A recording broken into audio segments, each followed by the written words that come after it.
আপনি যেখানেই যান না কেন, if you go to study abroad, if you even want to do presentations in your university or school, আপনার কিন্তু স্পোকেন ইংলিশটা লাগছেই।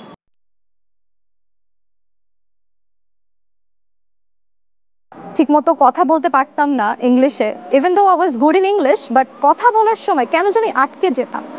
আর I was very shy and use to get very nervous and stop in the middle of my speech.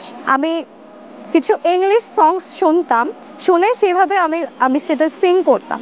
Singh করতে করতে আমার যে জড়তা ছিল কথা বলার, সে জড়তাটা আস্তে আস্তে কেটে যায়।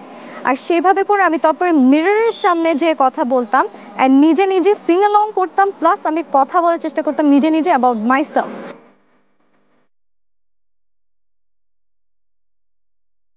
Do not focus on grammar but rather on fluency. So আপনি আপনার গ্রামারের দিকে ফোকাস যদি করেন, আপনি হেজিটেট করতে থাকবেন আপনার স্পিকিংয়ের সময়। So do not focus on that, just try to speak first.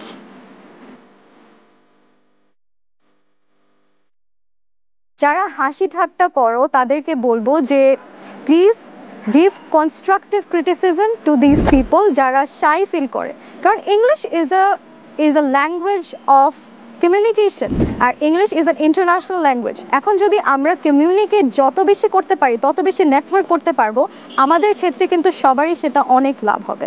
আমি জান্নাতুল মাতুরিন and I have 8 years of teaching experience and I can take you to that next level with English speaking. All the best to you guys.